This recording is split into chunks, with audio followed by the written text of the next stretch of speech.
오늘 그 성경의 이야기는 다윗이 법궤를 옮기면서 일어난 사건을 묘사하고 있습니다.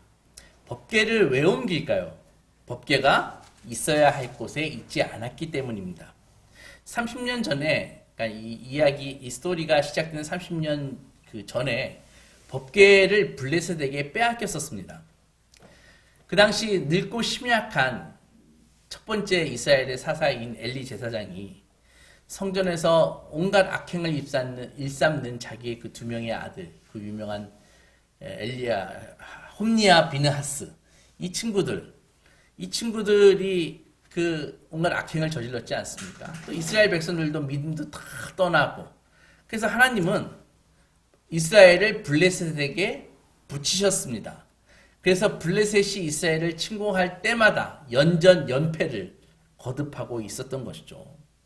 계속 전쟁에서 지니까, 무슨 수를 써도 지니까 이스라엘이 아주 신박한 아이디어를 냈습니다. 그게 뭐냐면은, 야, 우리 법궤를 한번 전쟁할 때 갖고 가보자. 그래서 법궤를 이렇게 앞세우면은 혹시 우리가 블레셋을 이기지 않을까, 그런 생각을 했습니다. 마치 해리포터에 나오는 그 마법의 지팡이처럼 주문을 외우면서 이 완들을 탁 하면은 막 거기서 나가가지고 그렇게 싸우듯이, 상대를 제압하듯이, 마치 법궤를 이렇게 앞세우면은, 영화 레이더스를 본 적이 있어요?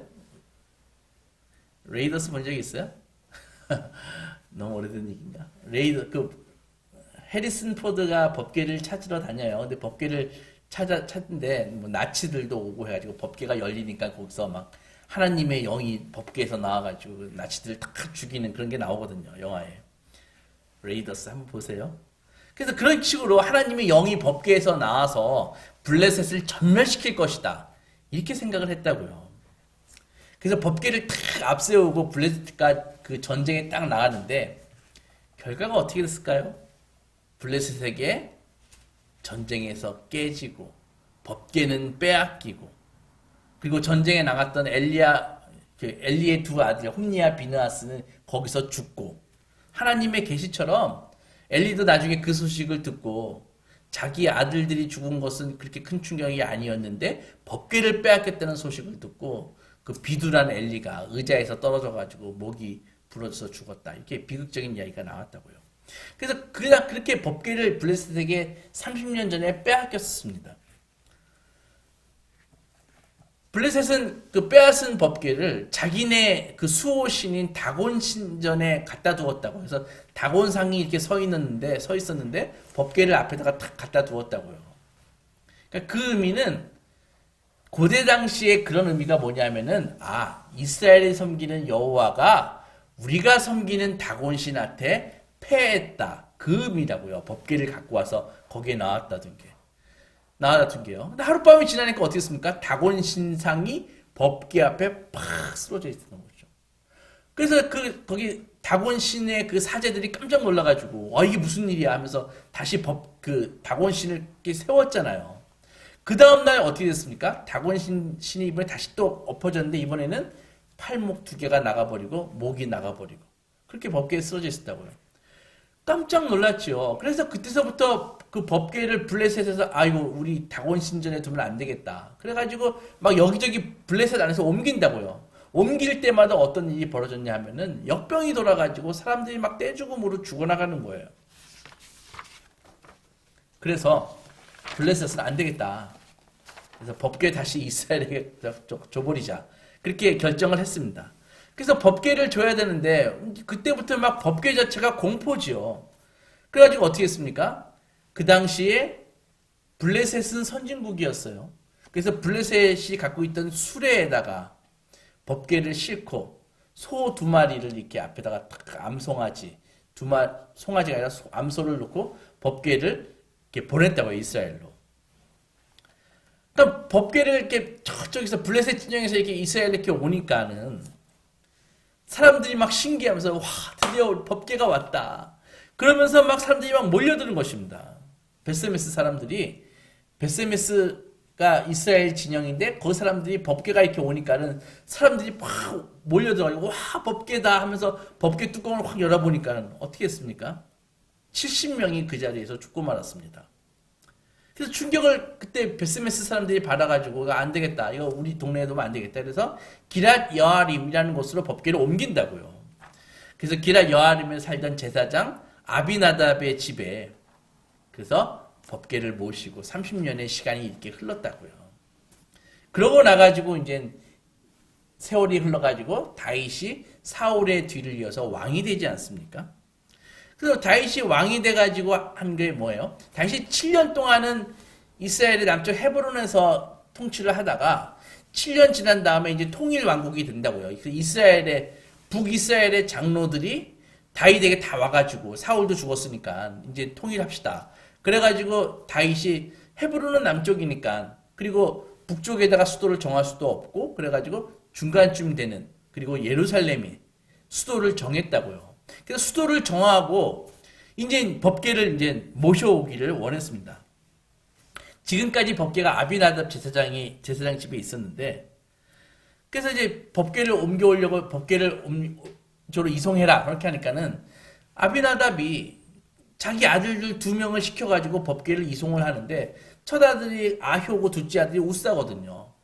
그런데 이 제사장이 얼마나 성경을 안 읽었으면 법궤를 어떻게 옮겨야 되는 게 분명히 모세오경에 나와 있는데 그걸 모르는 거예요. 그냥 수레에다가 블레셋하고 똑같이 수레에다가 법궤를 올려놓고 소 2마리 해가지고 앞에는 자기 첫아들 아효가 끌고 뒤에는 둘째 아들 우사가 끌고 그래서 가지고 예루살렘에 갖다 줘라 다윗에게 그렇게 얘기를 했다고요. 모세율법에 어떻게 나와 있냐면은 법궤는 절대로 사람이 만져서 안 됩니다. 두 번째로 법궤는 수레에다가 옮기는 게 아니라 제사장들이 아까 그 그림 잠깐 본 적 있어요? 그 PPT 앞에 있던 그림? 제사장들이 그 법궤에다가 그 발을 막대기를 딱 꽂아가지고 어깨에 메고 법궤를 움직이도록 그렇게 되어 있다고요. 모세율법에 그렇게 분명히 나와 있습니다. 그런데 그런 거는 깡무시하고 무시했는지 모르는지 모르겠지만 법궤를 수레에 싣고 앞에 송아지 소 해가지고 앞에는 첫째 아들 아효가 데리고 뒤에는 둘째 아들 우사가 이렇게 가는데 갑자기 뭐 길이 험했는지 혹은 소가 놀랐는지 껑충 뛰니까 수레가 확 흔들려가지고 법궤가 막 땅으로 떨어지려고 하는 거예요. 순간 어떻게 반사적으로 우사가 법궤를 탁 잡았습니다. 잡자마자 어떻게 했습니까? 여호와께서 우사를 치시니 우사가 죽었더라. 이게 오늘 본문의 내용이라고요. 여기서 솔직히 납득이 잘 되지 않죠. 본문 7절에 보면은 여호와께서 우사가 잘못함으로 말미암아 진노하사 그를 그곳에서 치시니 그가 거기 하나님의 궤 곁에서 죽으니라. 충격적인 일이 벌어지는 것이죠. 벌어졌습니다. 다윗이 즉시 운송을 중단시켰습니다. 엄청난 이 공포에 그 행사를 더 이상 진행하려고 아무도 나서지 않지요. 즉시 그 3만 명이나 동원했던 그 거대한 행차가 중단되고 모두 집으로 돌아가 버렸습니다. 그리고 허겁지겁 이 법궤 어떻게 할까 하다가 그 근처에 있는 오벳 에돔의 집에다가 법궤를 일단 옮겨놨다고요. 사람들은 오벳 에돔의 집을 지켜보았을 것입니다. 저 집에 무슨 일이 일어나지 않을까. 그런데 법궤를 맡은 오벳 에돔의 집에 여호와 하나님께서 복을 주셨습니다. 3개월이 지나서 다윗이 궁금했습니다. 지금 법궤가 지금 상태가 어떠냐 했더니 오벳 에돔이 그 법궤를 맡았는데 하나님께서 오벳 에돔의 집에 막 복을 주셨다는 거예요. 그 소식을 듣고 다윗은 다시 그럼 법궤를 다시 예루살렘으로 모시고 와야겠다. 그렇게 결정을 냈다고요. 법궤가 성 안으로 들어올 때 다윗은 소와 살찐 송아지를 막 제사를 드리고 여호와 앞에서 다윗이 막 춤을 추기 시작합니다. 덩실덩실. 여러분, 오늘 이야기에서 법궤를 모셔오는 이 과정에서 우사는 죽고 다윗은 춤을 춥니다. 덩실덩실. 그러니까 이게 어떤 사람에게는 종교를 만나서 그 사람이 죽습니다. 그런데 어떤 사람은 종교를 만나서 복을 받고 하나님의 영광을 보는 것이죠. 오늘 이 이해하기 어려운 이 사건이 도대체 무슨 의미가 있는가, 영적으로 그것을 좀 살펴보도록 하겠습니다. 법궤는 일단 길이가 큰 거 아니에요. 길이가 1.2m 정도, 그리고 폭과 높이가 한 60cm 정도 되는, 마치 요 정도 되는 그런 크기의 그런 그 곽이라고요. 나무는 재질인데 겉은 금으로 코팅이 되어 있습니다. 특별히 위를 덮는 그 판은 순금으로 되어 있는데, 아까 그림에서 봤듯이 두 명의 천사가 서로 마주보면서 날개를 이렇게 하고 그 가운데를 시은 자라고 한 것이죠. 그래서 거기서 하나님의 음성이 들리는, 하나님이 거기서 임재하는, 그곳에 임재하는 그런 말씀을 듣는 자리입니다. 법궤 안에는 세 가지의 물건이 있습니다. 첫째는 무엇이 들어있습니까? 시내산에서 모세가 받았던 그 언약 돌판이 들어가 있는 거죠. 십계명 돌판이. 두 번째로 뭐가 들어가 있습니까? 만나를 담았던 항아리가 그 안에 있습니다. 세 번째로 뭐가 있어요? 아론의 싹이 난 지팡이. 아론의 지팡이인데 그 지팡이에서 싹이 난 게 있어요. 그게 다 성경에 나오는 얘기니까 나중에 찾아보세요. 그 세 가지 물건이 들어있다고요. 그러니까 이 세 가지 물건은 이스라엘에게 하나님의 임재를 나타내는 강력한 메시지가 있다고요. 무슨 말인가 하면은 십계명을 통해서 말씀하시는 하나님, 우리는 하나님의 말씀을 듣는 존재야. 이스라엘은 그 메시지가 그 십계명 돌판에 있는 것이라고요. 두 번째, 만나 항아리를 통해서 무엇입니까? 하나님은 우리에게 공급하신다. 일용할 양식을 공급하시고 우리의 필요를 채워주시는 하나님이다. 그리고 아론의 그 지팡이가 무엇을 의미해요? 지팡이 하면 뭐가 생각납니까? 가이드. 구원해 주시고, 인도하시고, 안내해 주시는 하나님. 그러니까 이 세 가지 성물이 이 하나님 자체를 상징하는 강력한 메시지가 있다고요. 법궤는 결코 사람이 이리저리 전쟁에 써먹고 복받기 위해서 써먹는, 그렇게 써먹을 수 있는 그런 마법의 상자가 아닙니다. 법궤는 바로 역사 속에서 하나님께서 이스라엘과 함께 하셨다 하는 그 하나님의 손길을 보여주는 것이라고요.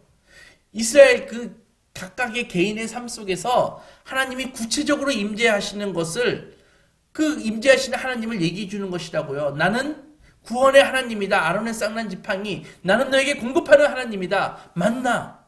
그리고 나는 너에게 말씀하시는 여호와다. 여러분, 성도는 사실 이 세 가지가 있어야 정말 성도인 것입니다. 여러분들이 성도라면은 나는 과연 하나님의 메시지를 듣고 있는가? 하나님의 말씀을 듣고 있는가? 나는 하나님의 그 소프트웨어를 계속 지금 공급받고 있는가? 만나 무엇입니까? 나는 하나님께서 내 필요를 채우시고 일용할 양식을 채우시고 그런 분이신가? 내가 쌓아놓지 않아도 하나님은 계속해서 나에게 공급하시는 하나님이시고 나는 하나님의 공급을 받는 성도인가? 가이드, 지팡이. 나는 하나님의 안내를 받고 있는가? 나는 내 멋대로 살고 있지 않는가? 그런 것이죠. 하나님께서는 이렇게 역사 속에서 우리에게 개입하셔서 심판하시거나 구원하셨고 책임을 물으시거나 복을 주셨습니다. 하나님께서는 자신의 백성과 언약을 맺으시고 그들을 믿음과 사랑의 삶을 통해서 하나님의 일에 동참할 수 있는 존재로 우리를 세우셨습니다. 그래서 이 평범한 물질로 만들어진 이 나무, 금 코팅한 것, 이런 돌판, 이런 것이지만 이 평범한 물질로 만들었지만 이 모든 것이 하나님이 우리와 함께 하신다는 눈에 보이는 증거였다고요. 그럼 신약에 와서 법궤와 유사한 게 무엇입니까? 성례전이 그런 것입니다. 떡을 나누고 포도주를 먹고 가장 일상적인 것이지만 그 안에 무엇이 있습니까? 이것은 너희를 구원하기 위해서 내가 흘리신 나의 피다. 너희는 내가 주는 떡을 먹어야 영생하게 살 수 있다. 이게 바로 신약에 와서는 이게 성례전이라는 것이죠. 즉 하나님께서, 예수께서 우리의 일상의 삶으로 들어오셔서 바로 거기에서 구원과 성화의 일을 이루어 가신다. 이것이 바로 하나님의 그 증거라는 것이죠. 다윗은 바로 이것을 가져오고자 했습니다. 예루살렘으로 옮겨질 이 법궤는 앞으로 백성들에게 새로 통일 이스라엘의 백성들에게 과거에 우리 아브라함의 하나님, 야곱의 하나님, 이삭의 하나님이 지금 우리와 함께 하시고 여호와 이레로 함께 하신다는 것을 보여주기 위한 그 구심체가 될 것임을 다윗은 확신했습니다. 그래서 법궤를 모셔온 것이죠. 그런데 법궤를 옮기는 수레가 한쪽으로 확 기울었고 우사는 법궤가 떨어지지 않도록 그냥 손을 댔을 뿐인데 그 순간에 우사는 쓰러져 죽었습니다. 우사가 왜 죽었을까요? 왜 하나님은 그를 쳤습니까? 법궤 땅바닥에 굴르면 어떻게 해요? 나와야 되는 거 아닌가요? 이렇게 우리가 생각이 들지 않나요? 법궤 그럼 땅바닥에 그럼 내동기 채지게 놔두냐? 이렇게 생각할 수 있지 않습니까? 하나님이 왜 그러실까요? 하나님은 언제나 우리에게 생명을 주시고 우리가 회개하면 용서하시고 끊임없이 잃어버린 자를 찾으시는 그 사랑의 하나님이 왜 법궤가 떨어지는 것을 막은 우사를 치셨을까요? 본문은 이 이유에 대해서 정확하게 답변하지 않습니다. 그러나 이야기가 이렇게 흘러가다가 거기서 딱 중단되면 어떻게 해요? 나머지는 우리가 기도와 믿음을 가지고 채우라는 거라고요. 상상력을 발휘해가지고 채우라는 거라고요. 학자들의 연구에 의하면 우사가 죽은 이유는 주제넘게 하나님을 관리하려고 했기 때문이다. 이렇게 얘기를 합니다. 그러니까 우사는 하나님을 상자에 가둬놓고 세상 오물이 묻지 않도록 하나님을 지킬 책임이 자기에게 있다라고 생각했다는 것입니다. 법궤가 흔들렸을 때 우사가 반사적으로 법궤에 손을 댔다는 것은 그가 평소에 자기가 어떠한 태도를 갖고 있는지를 보여주는 것이라고요. 율법에 분명히 절대로 법궤에 손을 대서는 안 된다고 얘기했습니다. 법궤를 절대로 수레나 이렇게 옮기는 것이 아니라 법궤는 분명히 막대를 꽂아가지고 어깨에 매가지고 옮기는 것이라가 나와 있습니다. 그런데 법궤가 흔들리자 우사는 바로 손을 댔습니다. 우사는 이러한 모세의 지시를 무시했고 당시 선진국인 블레셋의 그 최신 기술인 수레를 이용해가지고 운반했습니다. 이런 것이죠. 만약에 오늘날에는 법궤가 없어졌지만 법궤가 있다고 했을 때 법궤에 분명히 율법에 하나님의 말씀에 어깨에 메고 법궤를 움직여야 된다 이렇게 얘기했는데 어떤 사람이 현대인이 나와가지고 그 무겁게 그 돌판 이만한 거 든 거 왜 그거 매냐? 내 차에 실어. 내 차 크고 넓고 좋아. 차에 실어. 거기 힘도 안 들어. 이렇게 얘기하는 거랑 똑같은 것이라고요. 그게 편하고 효율적이니까. 제사장이 메고 가는 것 대신에 효율적이고 비인격적인 수단을 사용했습니다. 그렇게 하는 것이 훨씬 나아. 경제적이잖아. 그게 더 과학적이잖아. 그것을 선택했다고요. 우사는 하나님을 그의 이성을 가지고 관리했습니다. 즉 하나님을 그가 원하는 곳에 집어넣고 원하는 방법대로 옮길 수 있다고 생각하는 그런 효율적인 방법으로 법궤를 관리했다고요. 이러한 삶의 결과가 무엇입니까? 죽음입니다. 하나님은 결코 인간이 관리하고 책임지는 존재가 아닙니다. 하나님을 상자에 보관한다는 것은 있을 수가 없습니다. 우리가 하나님을 책임지는 것이 아니라 하나님이 우리를 책임지는 것입니다. 많은 사람들이 처음에 신앙을 시작할 때 그 첫 마음, 정말 삼가하는 마음, 정말 하나님에 대한 그 경외함, 두려움, 그리고 사랑과 믿음, 그 처음에 견지했던 것들이 막 퇴색되고 시간의 지남에 따라 이제 하나님께 인격적으로 다가가는 것이 아니라 오히려 적당히 자기의 신앙을 매니지먼트하면서 종교생활을 매니지먼트하면서 다가옵니다. 그들은 하나님께 대해서 점점 죽어가고 있는 것입니다. 이것이 바로 우사입니다.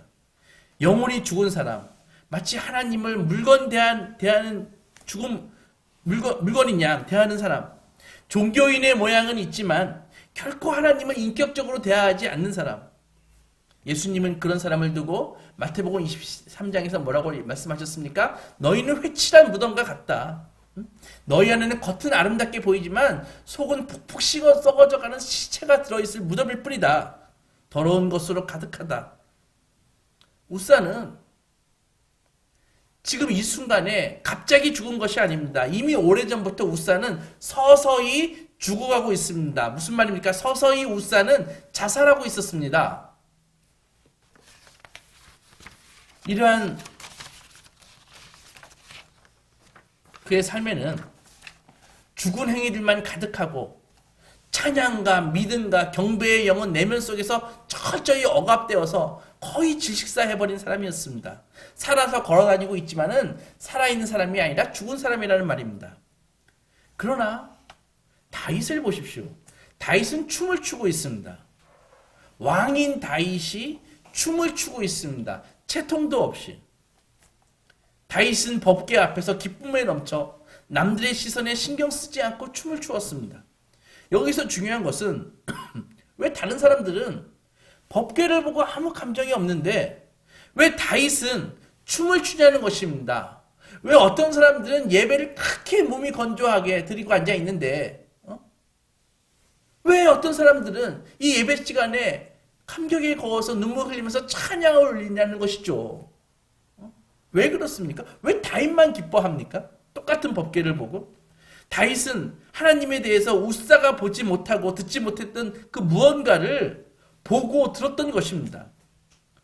다윗이 어떻게 살았습니까? 평생 극한 위험 속에서 살았습니다.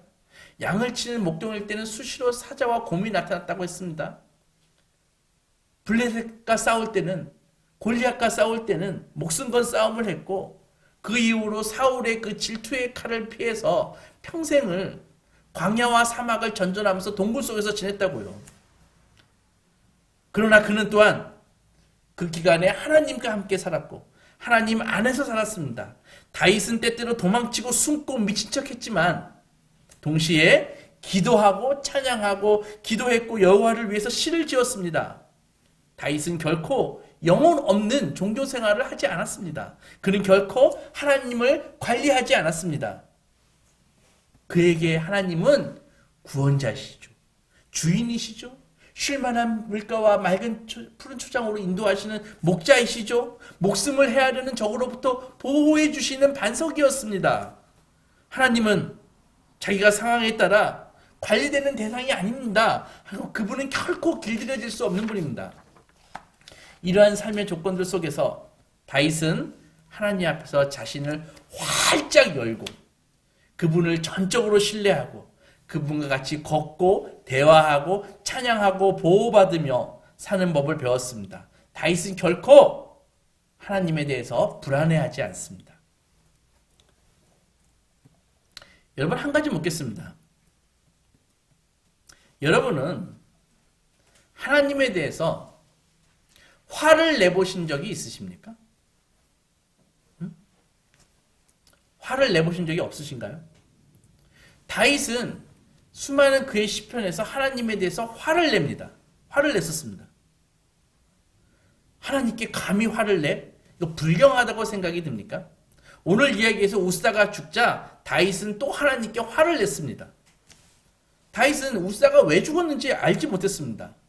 법궤를 실은 황소가 끄는 그 수레 옆에서 일어난 사건이 이게 수십 년간, 이게 수년 동안 진행되었던 우사의 자살 행위의 결과라는 사실을 다윗은 알지 못했습니다.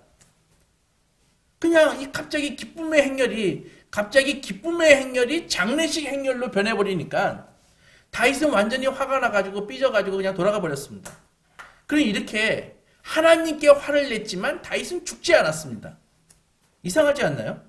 법궤가 떨어질까봐 막은 우사는 거기서 죽고 하나님께 화를 내는 다윗은 살아있습니다. 멀쩡합니다. 우리가 어떻게 그것을 이해할 수 있을까요? 다윗이 죽지 않는 것은 지금 화를 내고 있는 다윗, 그 다윗이 전에 찬양을 올리고 있는 다윗과 마찬가지로 하나님을 향해서 살아있는 다윗이기 때문입니다. 다윗은 그날 하나님이 하신 일이 불만스러웠습니다. 그러나 적어도 다윗은 하나님을 하나님으로 대했습니다. 우사는 결코 하나님께 화를 내지 않습니다. 왜 화를 내지 않을까요? 우사는 예의 바르고 깍듯합니다. 그럴 것이 그냥 우사에게 법궤는 물건이니까, 상자니까 상자에게 화를 내는 사람은 없지 않습니까? 우사에게는 법궤는 그냥 그 법궤는 그냥 조심하게 관리해야 할 그럴 상자일 뿐이었다고요. 그 사건 이후 그 법궤는 오벳 에돔의 집에 머물게 됐습니다. 3개월이 지난 후 다윗은 오벳 에돔이 법궤로 큰 복을 받았다는 소식을 듣고 이제 법궤를 예루살렘으로 모셔야겠다 이렇게 생각했습니다. 이번에는 모세의 율법대로 법궤를 수레에 넣는 것이 아니라 매게 했고 그 다음에 환영 공연을 할 오케스트라를 조직했습니다. 대대적으로.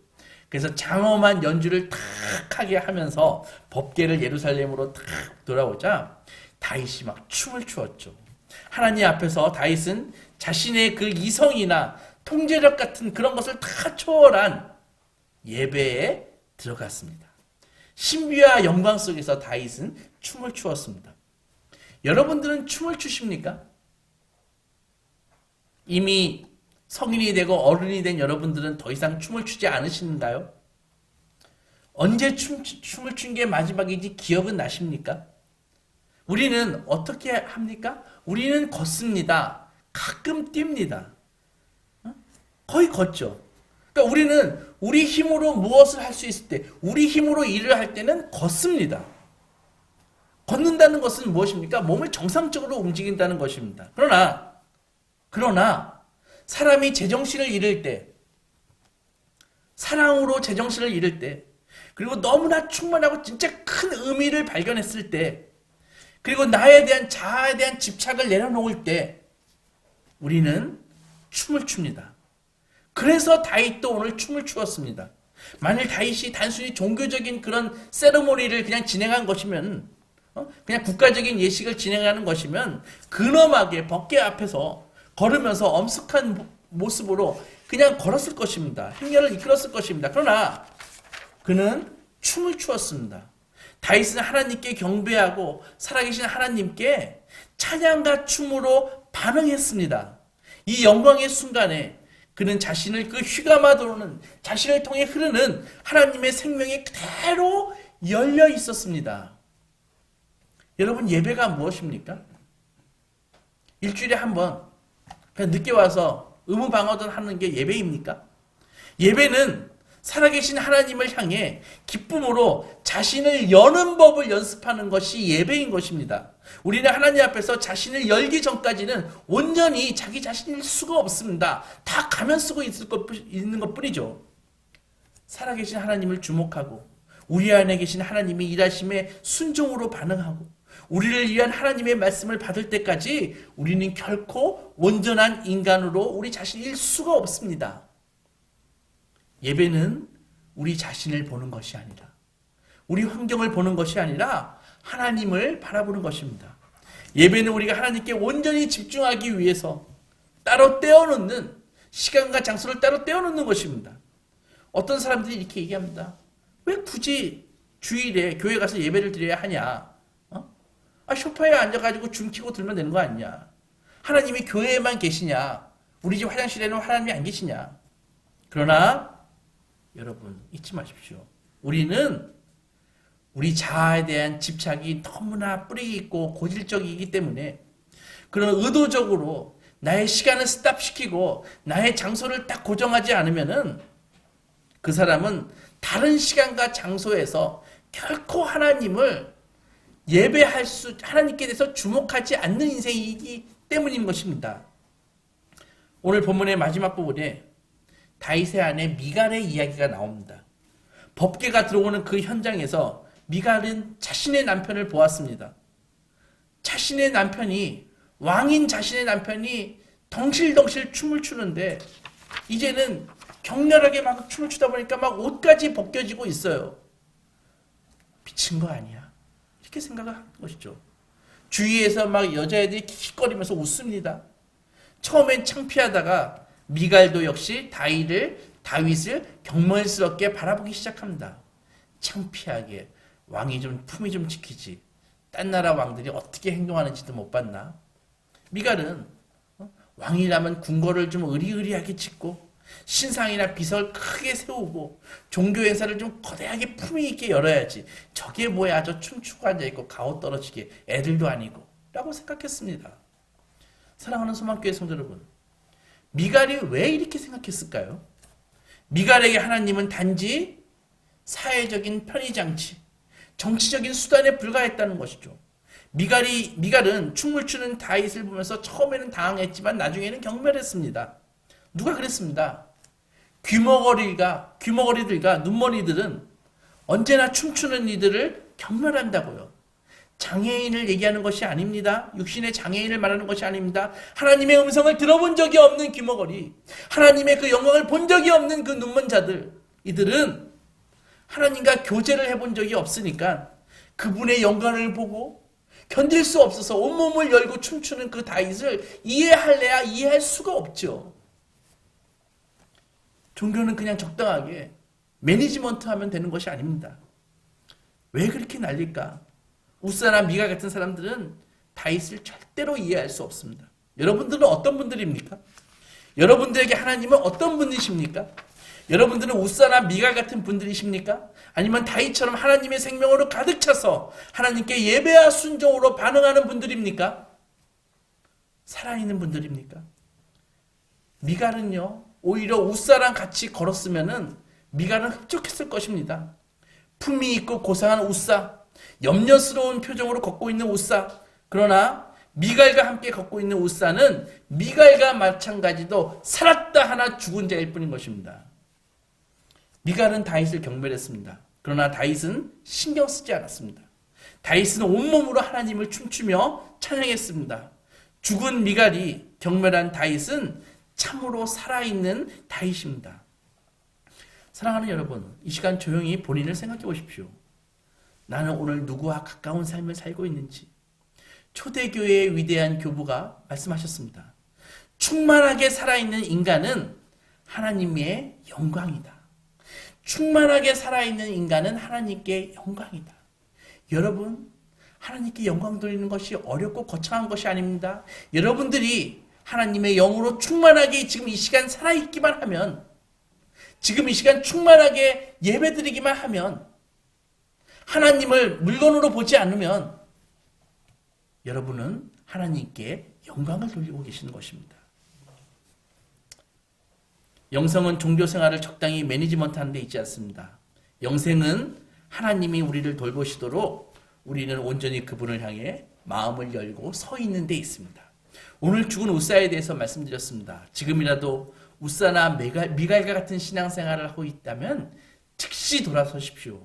생명 넘치는 다윗으로 말입니다. 아무쪼록 우사나 미갈의 길이 아닌 하나님의 생명으로 넘치는 다윗의 길을 가시는 소망의 자녀들이 되시기 주님의 이름으로 축원합니다.